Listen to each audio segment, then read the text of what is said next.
All right, folks, welcome back.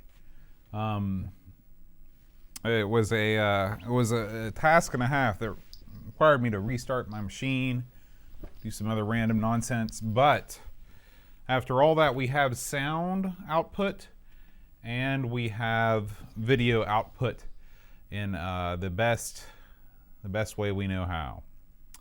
So anyway, welcome to our Atari stream. Just like always,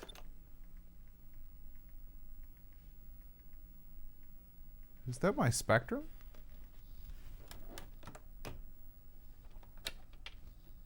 I'm gonna unplug the Spectrum. It's making some weird sounds.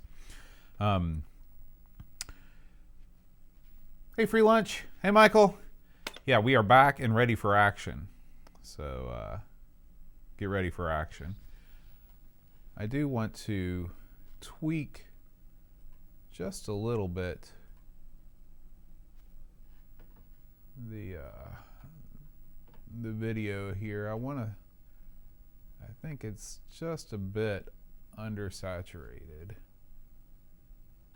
Or maybe the hue is...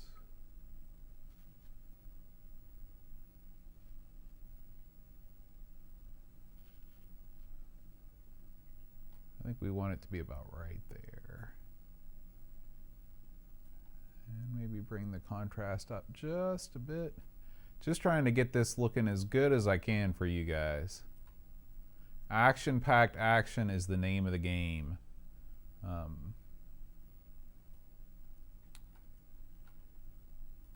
Okay. So, once again, we are consulting our favorite Atari 8-bit book. This is Breakout: How Atari 8-Bit Computers Defined a Generation by Jamie Lynn Dino. And we're going to pick up right where we left off with a little game called Attack of the Mutant Camels. Okay, so apparently this is a Llamasoft release from 1983, a horizontally scrolling shooter that is essentially a clone of Star Wars: The Empire Strikes Back, except with giant camels instead of AT-ATs. And this was a Jeff Minter deal, of course, with the llamas.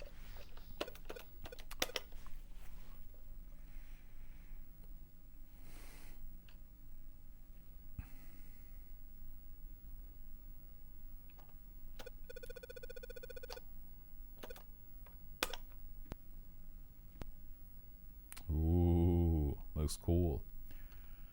All right, so we start or trigger to begin game. How are you, free lunch? And how are you, Michael?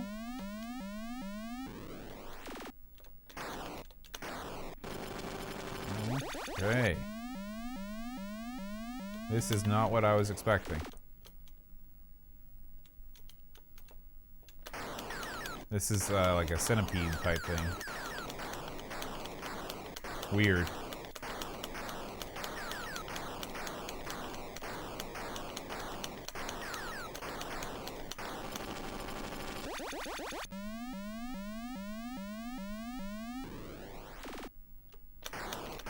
Oh wow, Michael, that's pretty crazy. This is not what that game is like, though, is it? Is Empire Strikes Back? I mean, this is not a horizontally scroll. This is a centipede clone. So I think it's possible, maybe, that either Jamie got it wrong or this is a mislabeled. No, because it says AMC and we saw the title screen and everything, so.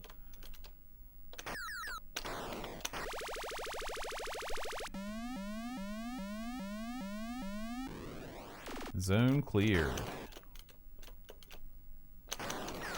It's kind of a neat spin on the centipede thing. It definitely makes the action a lot more intense.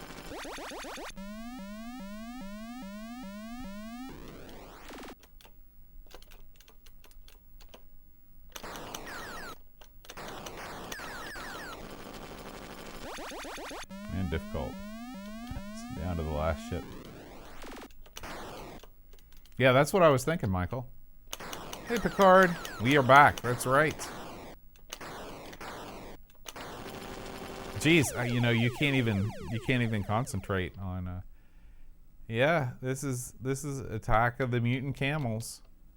So either Jamie got it wrong, there are multiple attacks of the Mutant Camels, or something else entirely. But I don't feel any great desire to play that anymore. That seemed like it was it's not my cup of tea. So we move on. Weird. Let me see. Let me just go through my.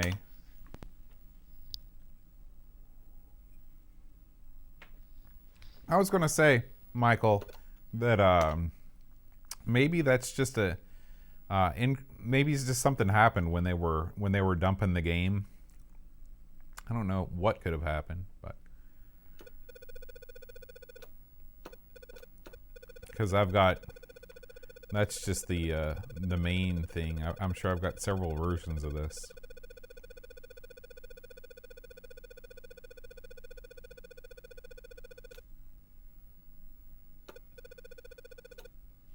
Okay. So let's try this. So that was, yeah. Let's try it. Maybe, I mean, surely there couldn't have been multiple games from different developers that were different games. Let's try this Llamasoft.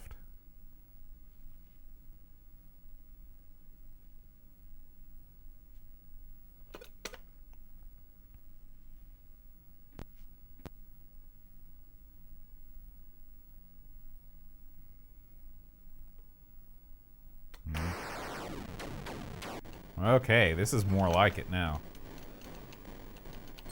Whoa, we're going super fast.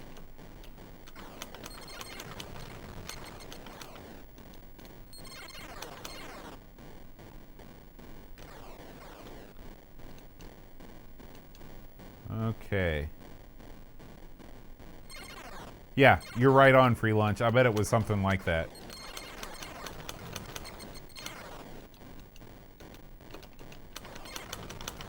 So I'm guessing you've got to shoot these things in the legs.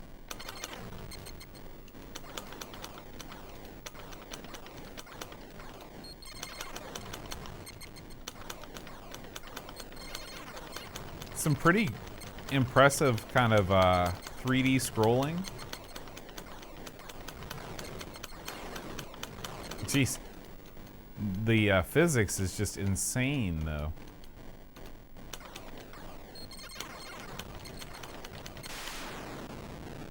Okay, so you can't let those guys get to the other side of the screen. There's some Star Wars for you. Okay.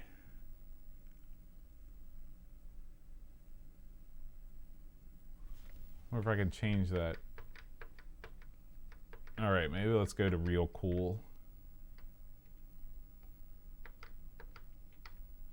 Not sure how you change those other things. That's okay. Yeah, I've never played this before. It's graphically quite impressive.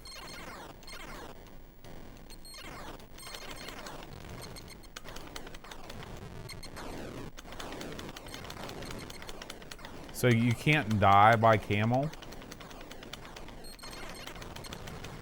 You only get bumped back when you hit them, I guess.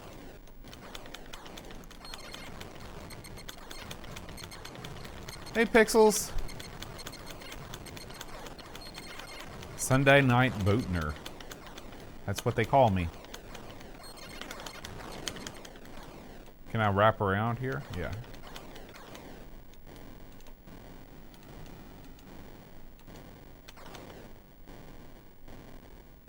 No, Camel is the doctor's favorite cigarette. Okay.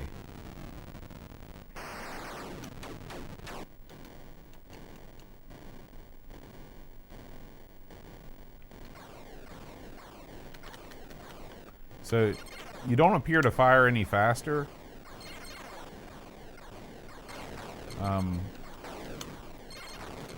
Jeez. When you are, whether you fire the button quickly or you just hold down the button. Am I missing something here, guys?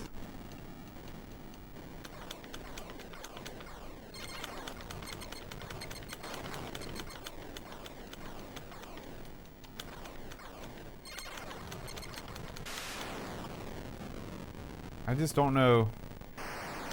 I don't know what I'm doing.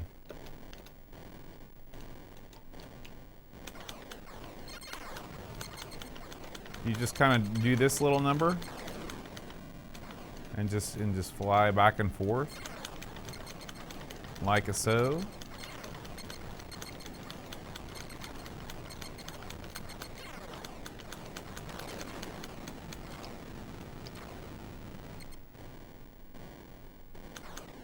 I'm not sure that I've killed any of the camels yet.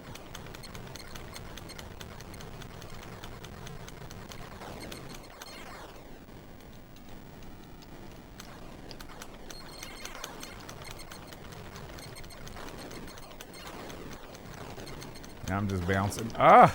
You don't want to bounce in between the camels. Okay, he's flashing, so maybe he's almost dead. The things that he's spitting out don't seem to affect me too much. Alright. I killed one of the camels. That's pretty funny. I'm guessing that he is a fan of llamas.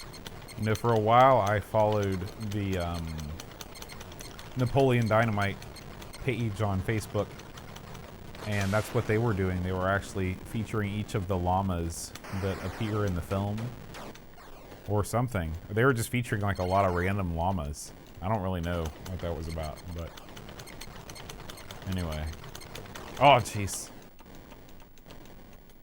There doesn't appear to be a whole lot of challenge to this game other than just kind of setting your speed to where, you know, you can just get some shots. I mean,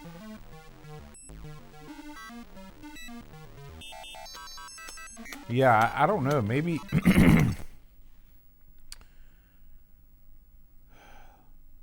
do you think that this is just another hack? Do you think I'd have different results? Because really, I mean, your boat or your ship is very touchy. And I mean,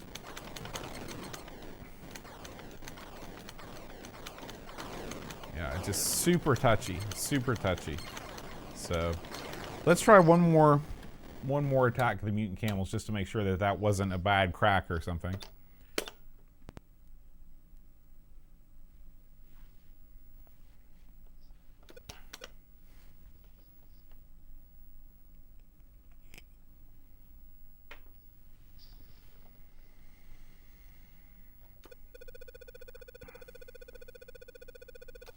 I always forget I've got this. This is the one thing that my Atari multi-cart has over Aaron's, is that it can control with the joystick. Okay, let's try this last version just to see if it's different. Yeah, you know, there's, of course, Worms is probably the ultimate sheet-based game. Yeah, this is the same thing. Let's just make sure that you do.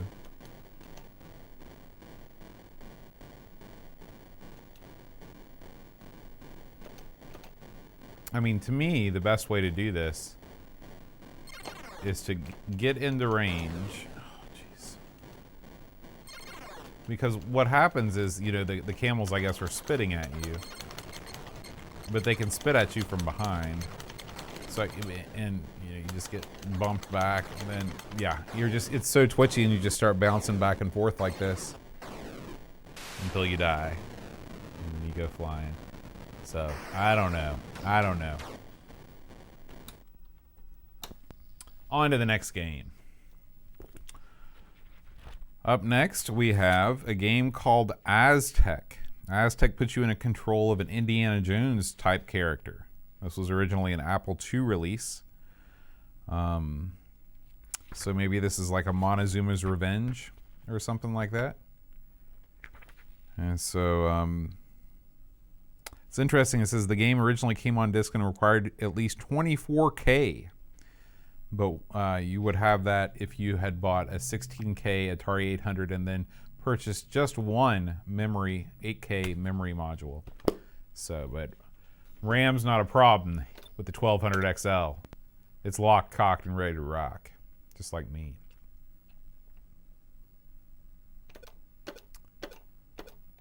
Okay.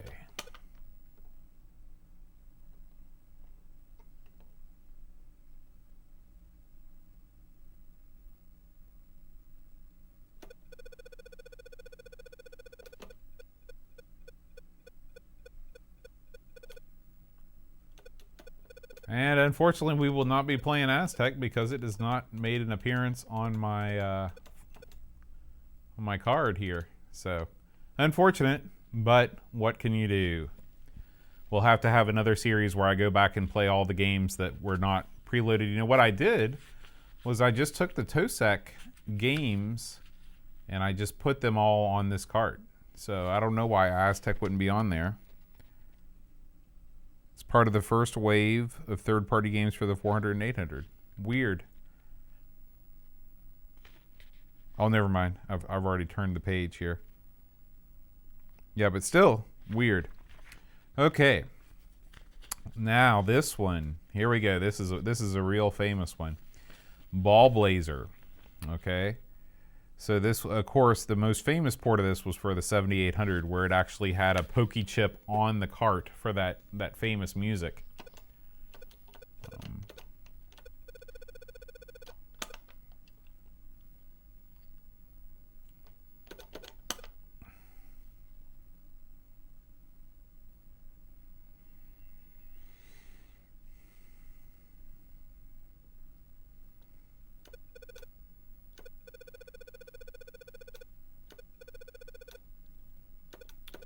Okay, so let's see what we have to choose from here. Guess we can try the cracked edition.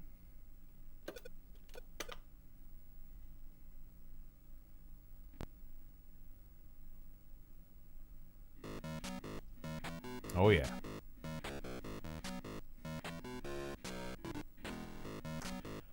Okay, so let's, while we've got this thing rocking and rolling, let's hear a little bit more about what's going on here. So this, of course, was a Lucasfilm game.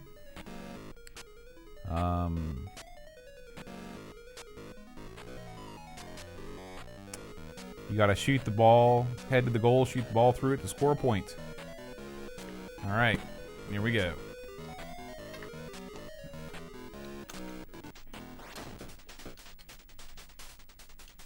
Again, it's amazing how fast the action is in this game.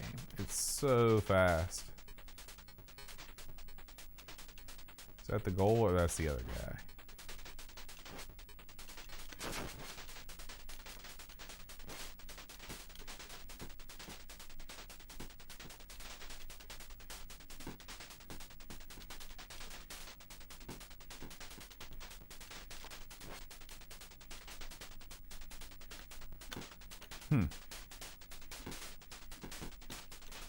Wonder where the other ball is. There it is.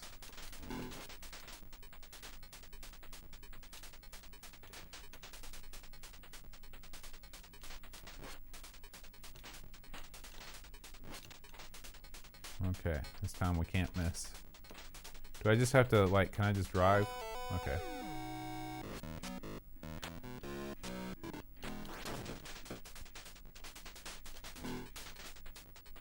Okay, so obviously we're just playing a one-player game.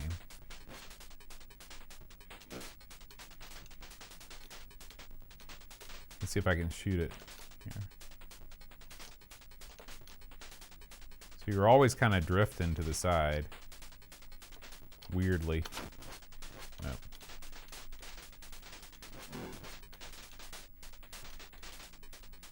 But still, this game moves silky smooth.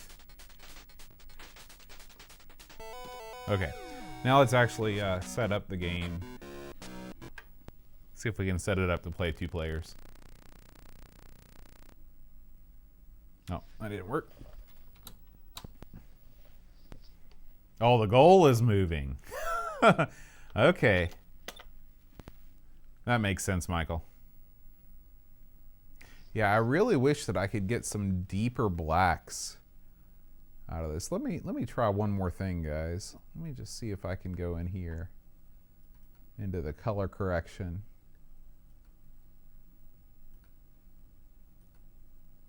That looks great, right?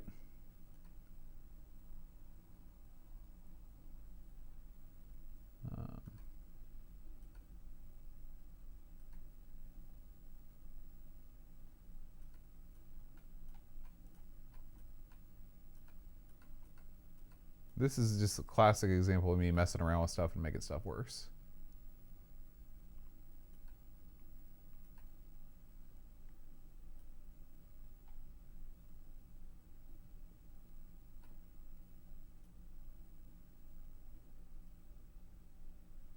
Yeah, I guess we really want that gamma all the way down.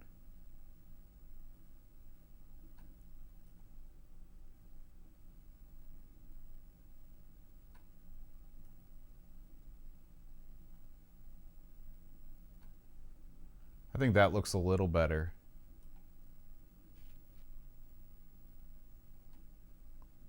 Like that. Yeah. It still doesn't look as sharp as it does on my screen. The Atari outputs a weird kind of composite signal that I think is just extremely hard for any kind of capture device to emulate well. But this is still a marked improvement over the last one.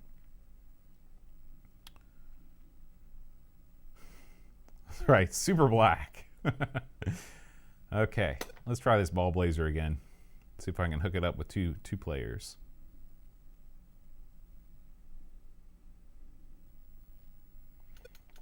Michael, are you guys working on a game over there at Greyborn Studios? A follow-up to Luna?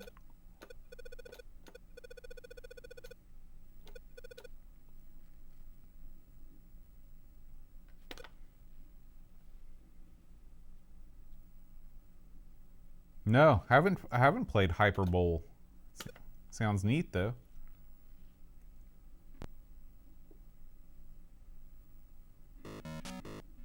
Ah, yeah. The Switch has really shown itself to be a there we go. A homebrew, or not homebrew, sorry, an indie developer's dream console. That's right. Don't mess with the best. You can't touch me, droid. Mmm.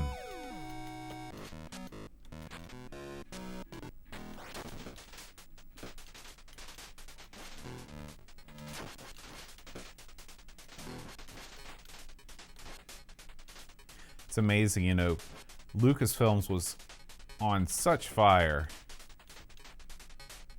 with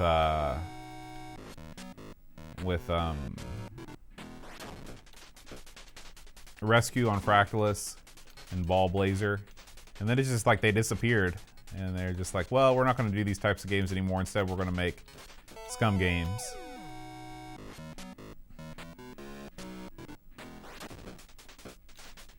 You know, I've never found radar to be beneficial on any sports game pixels. It seems like all the time that I'm spending looking at the radar, I miss out on the action on screen. I know at least with the soccer games, it's like that. Ah, you suck, computer.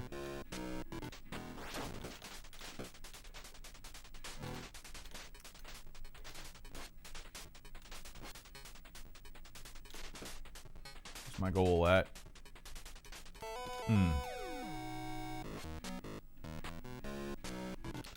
Like, I remember playing Kickoff. That radar was just out insane. For me, it was Kickoff 2. But it was like, you know, just like a bunch of dots and madness. Of course, my Kickoff 2 skills probably had a lot to do with that, too.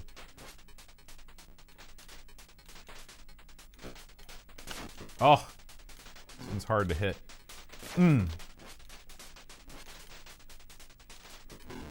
Sure, they make it difficult on purpose.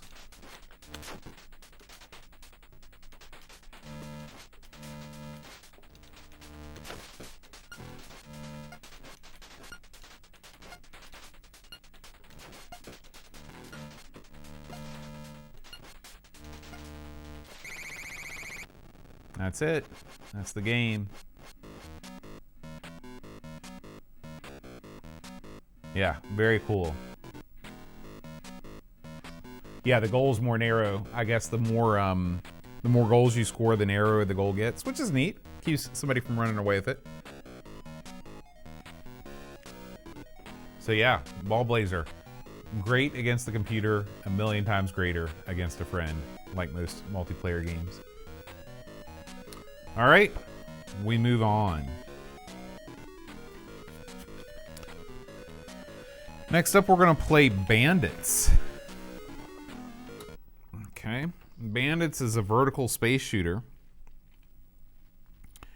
You have to shoot down the alien ships that are trying to capture your lunar base's fruit, which is on the right side of the screen.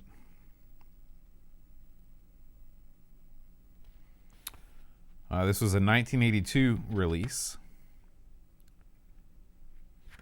And yeah, so this was the one that was part of the first wave of third-party releases. You got to realize that the Atari really squandered its early momentum by not opening up development. Well, they opened up development to third parties, but they didn't release any source code or any kind of development schematics or anything. And so people just kind of were going in blind. And that was the thing that Commodore did so well. They learned from the mistakes of... Okay, we got Bandit Boulder Dash. We don't have Bandits, though, proper.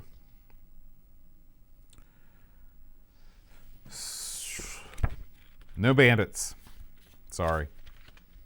That's a shame. Like I said, we'll have to do a secondary stream, because that really did sound good.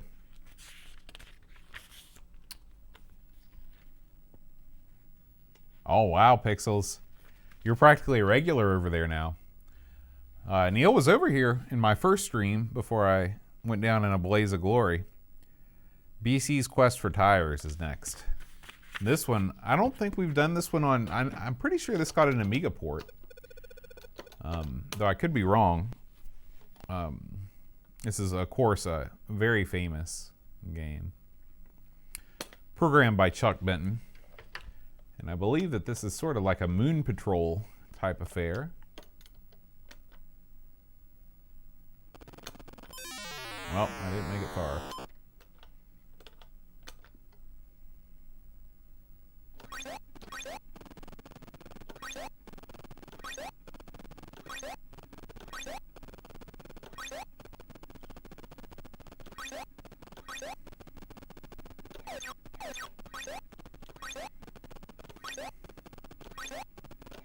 You know, it's funny.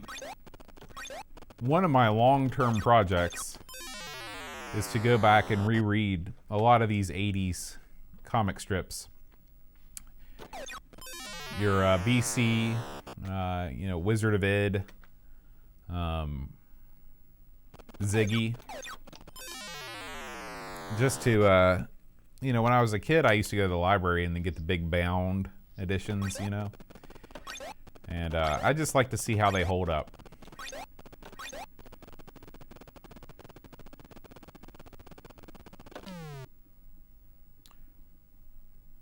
Okay. Oh, nope. That was the wrong way to go. Family Circus? Sure. I'm not against it. You know, lots of people give Family Circus grief. And I'll grant you, it's not the best comic strip to ever be created. But I mean, it's not super horrible. It's just a little saccharine, you know, kind of like James Bond 2. Not horrible, but just really saccharine. I'd say James Bond 2 is the Family Circus of Amiga platformers.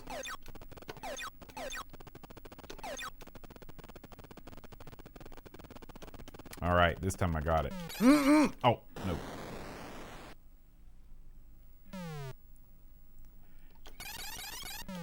Oh, jeez. Yeah, well, Calvin and Hobbes is one of the greatest strips of all time. So, you're, there's no shame in liking Calvin and Hobbes. I love Calvin and Hobbes.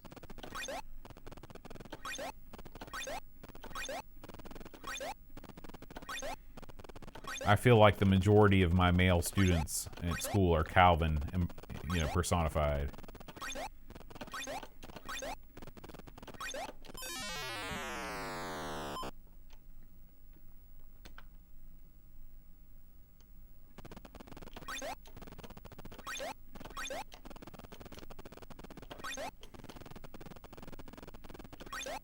Not much music. I was hopeful there would be a little bouncy soundtrack or something going on in this game. But I do like the visuals.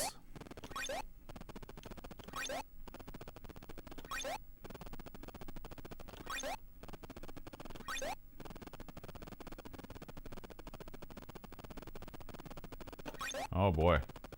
How do I get over oh, I should have grabbed onto that bird. Oh, I guess you can't grab on him too early. Not really sure how the bird, yeah. Oh.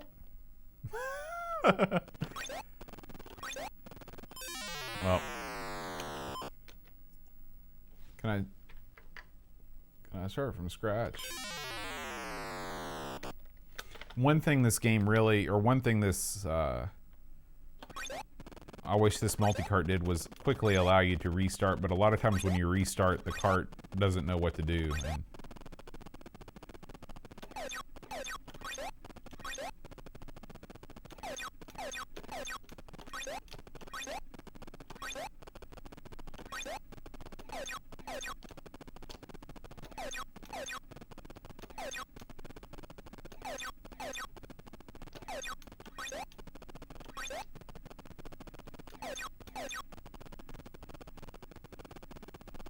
okay.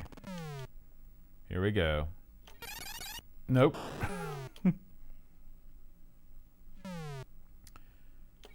I don't know. I really like if you read the old Peanuts, like the 50s Peanuts, it's super great. Like before Charles Schulz changed the art style. It was a really great strip.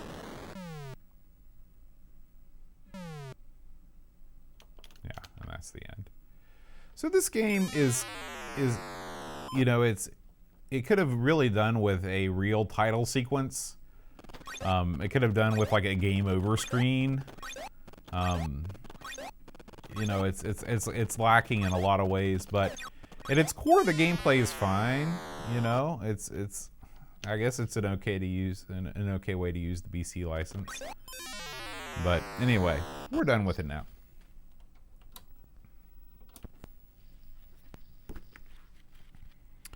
See if the book has any BC's Quest for Tires.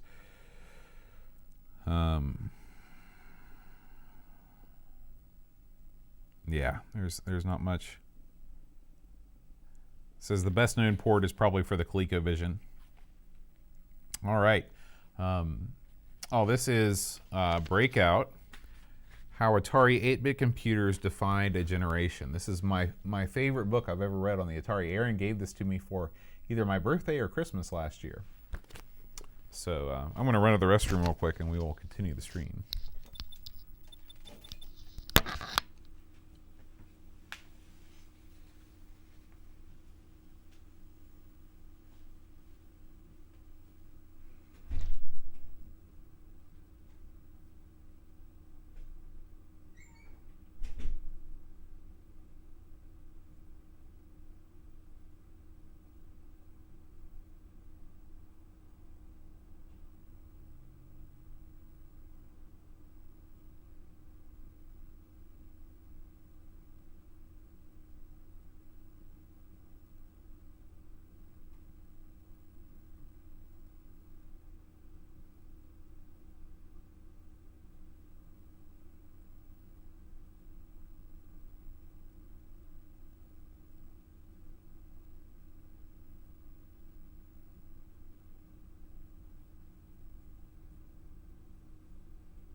Okay.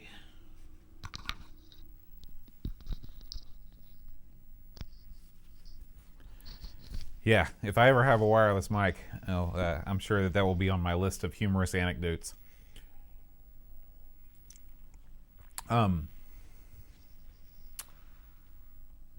Daddy Longlegs just flew through the window and bounced off my Amiga. Wow.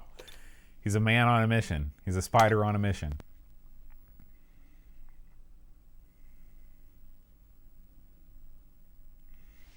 I'm going to try another thing. This is a great screen to really hone in on some stuff. Yeah, increasing the sharpness is not the way to go here. Are there any other effect filters that might be...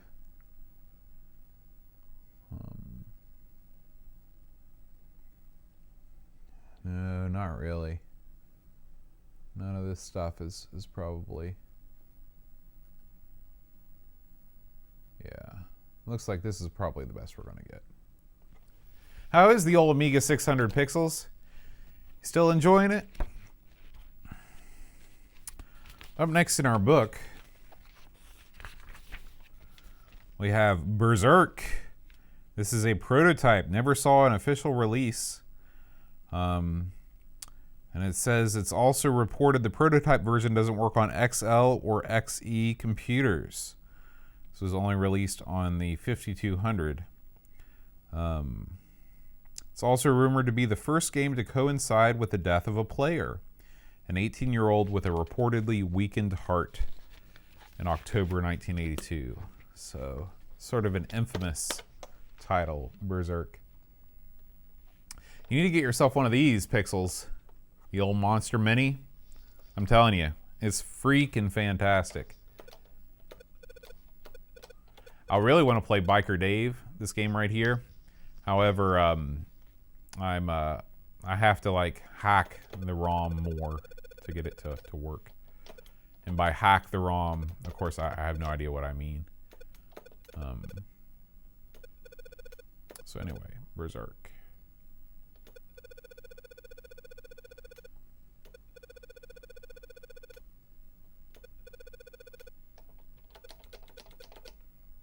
Try the crack.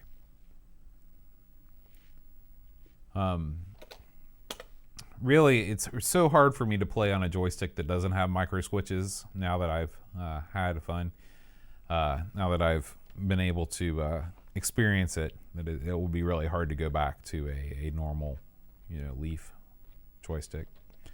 So yeah, even though I've got an XL machine, this looks like it's working.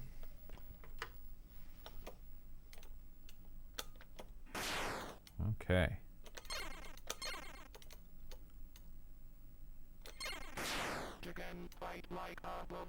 Oh, he even has the voice samples. So this is definitely a game that the arcade graphics are no great shakes in this game. And so this mimics them pretty well. Uh-oh, here comes Evil Otto. Gotta get out of here.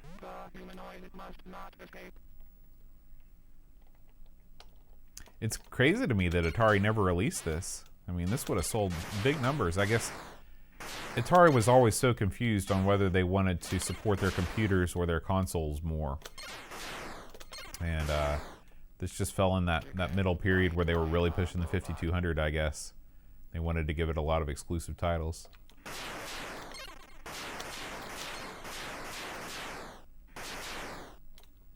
I love the friendly fire. I think Berserk has got to be the first game where there's like enemy friendly fire.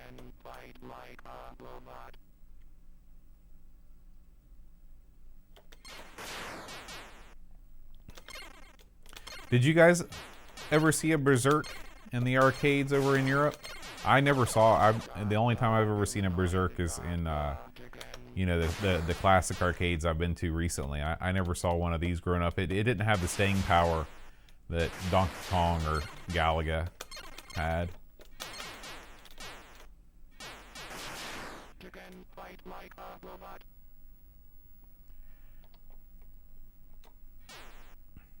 I think this came out in 81 in the arcades. Maybe 80. No, I'd say 81. Could be wrong, though.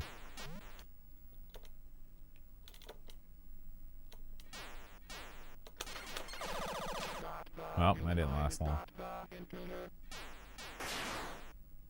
Yeah. So obviously, no high score table or anything like that. Title screen looks good. A swig of the fancy water.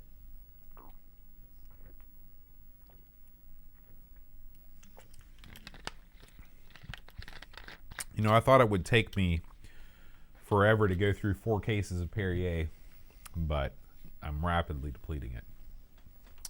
All right, so that's all right. Berserk. Maybe we'll do one more. Okay. Black Lamp. This is an open world platform game. 1989 release, so a very late release. This is from Firebird Software. It says you're in control of Jack the Jolly Jester, who must explore the kingdom of Allegoria and find 9 lamps in different colors, while fighting eagles, witches, and other denizens.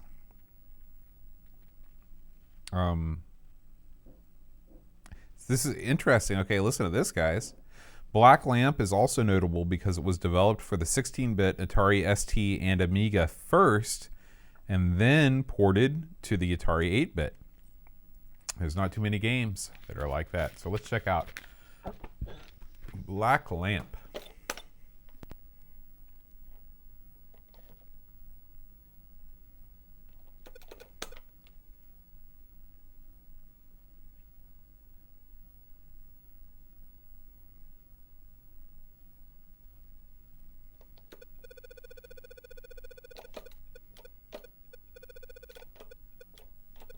Maybe.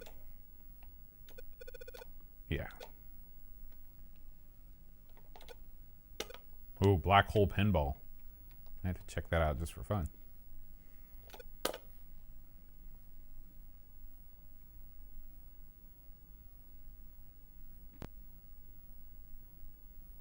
Nice. Very cool looking.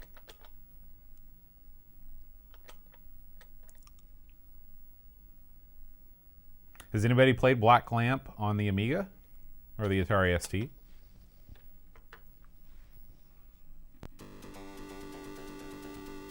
Nice music.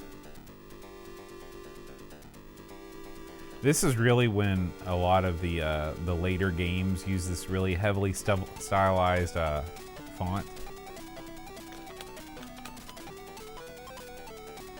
Okay, it's kind of like rockin' green sleeves. Looks like I've got a life bar.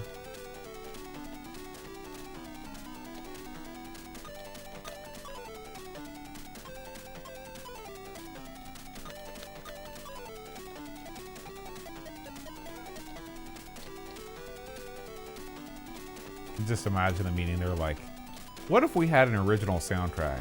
And then there was a guy, the finance guy, and he's like, what if it was green sleeves and we didn't have to pay any usage rights?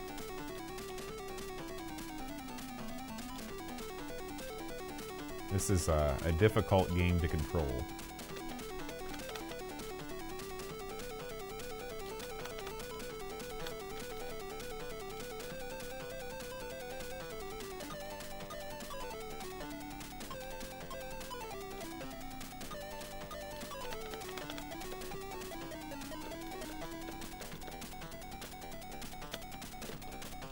Can I get off this ladder?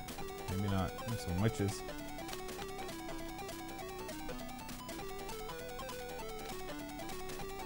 Okay, got the lantern. I've got to have infinite lives here. Or I mean infinite health. So I should have been dead like 6 zillion times by now. But that's alright. We can see what this game has to offer.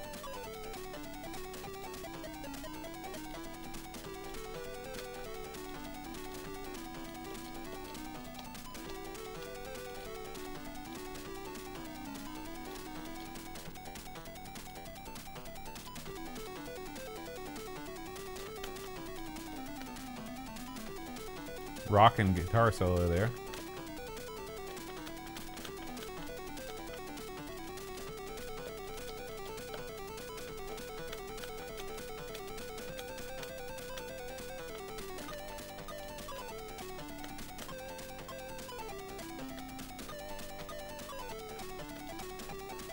Are these people you can talk to? No, they're definitely enemies. Kind of reminds me of like Zelda 2. Which, I mean, this game came out after Zelda 2. It's really... You can really see the age of the system at this point in the computer's life cycle.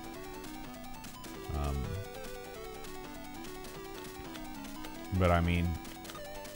I was listening to a podcast with two Serbian guys talking, and you know, computers were just all they had. And the consoles were in the could never ever ever afford it zone. And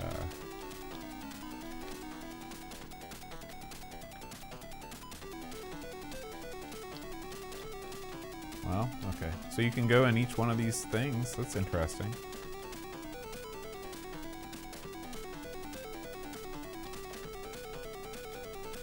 Jumping is a challenge.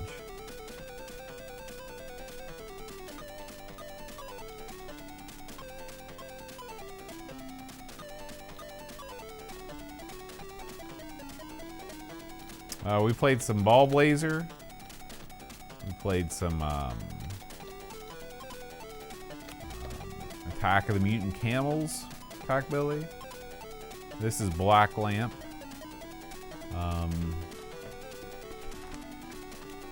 Trying to think about what we... Oh, when we played Berserk and BC's Quest for Tires.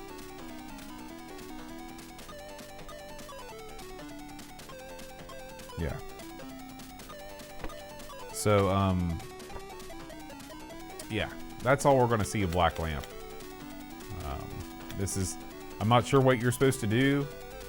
And, the controls are not great. So I'm not very inclined to want to explore more. Although I guess look, we can go in one more of these houses and just see what's in here. Oh, that's awesome. Yeah, the Ballblazer tune is super cool.